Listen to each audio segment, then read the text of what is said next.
নমস্কার বন্ধুরা, passion of জয়তীতে আমি জয়তী আপনাদের সবাইকে স্বাগত জানাই। আশা করি আপনারা সবাই ভালো আছেন, সুস্থ আছেন। বন্ধুরা, আমি আজকে আপনাদেরকে বানিয়ে দেখাবো আম কাতলা।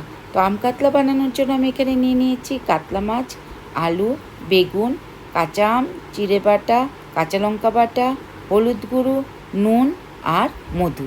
প্রথমে আমি কড়াইতে দিয়ে দিলাম সর্ষের তেল। সর্ষের তেলটা যখন গরম হয়ে যাবে তখন তার মধ্যে আমি নুন হলুদ মাখা মাছগুলোকে ভেজে নামিয়ে নেব।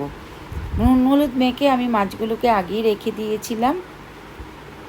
এবার আমি মাছগুলোকে ভেজে নামিয়ে নেব। তবে আমি এখানে মাছগুলোকে খুব একটা কড়া ভাজা করব না, হালকা করে ভেজে নামিয়ে নেব।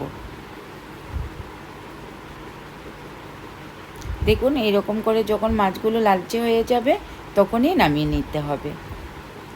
এবার আমি মাছগুলোকে নামিয়ে নিচ্ছি।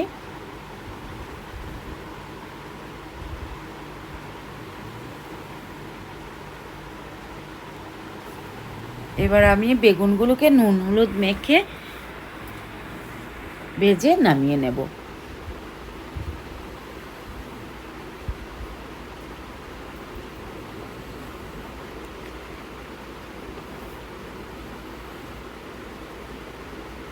বেগুনগুলো প্রায় ভাজা হয়ে গেছে, ঠিক এইভাবেই কড়া করে ভাজতে হবে।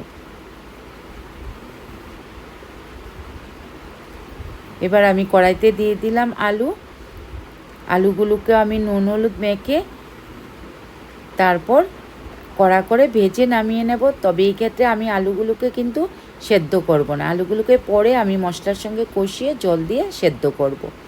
এবার আলু ভাজাগুলো হয়ে গেছে, এরকম করে লালচে করে ভেজে নামিয়ে নিতে হবে।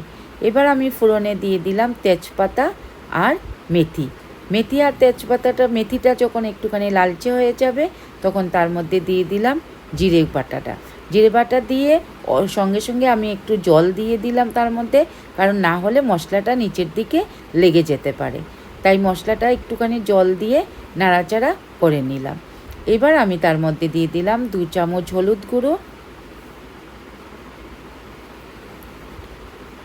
পরিমাণ মতো নুন আর কাঁচা লঙ্কা বাটা দিয়ে আমি মশলাটাকে ভালো করে কষিয়ে নেব। কারণ মশলা যত ভালো করে কষানো হবে তত তরকারির টেস্ট বেশি ভালো লাগবে। এবার আমি মশলাটা ভালো করে কষিয়ে নিয়ে আলু ভাজাগুলোকে দিয়ে দেব। এবার আলু ভাজাগুলোকে এই মশলার সঙ্গে ভালো করে কষিয়ে তারপর আমি জল দিয়ে সেদ্ধ করব। মশলাটা আমার কষানো হয়ে গেছে। এবার আমি আলুর মধ্যে পরিমাণ মতো জল দিয়ে, মানে বেশি না, অল্প পরিমাণ জল দিয়ে ঢেকে দেব যাতে আলুগুলো সেদ্ধ হয়ে যায়। আলুগুলো আমার সেদ্ধ হয়ে গেল। এবার তার মধ্যে আমি কাঁচা আম দিয়ে ভালো করে মশলাটার সঙ্গে কষিয়ে নেব। কষাতেই আমগুলোও সেদ্ধ হয়ে যাবে।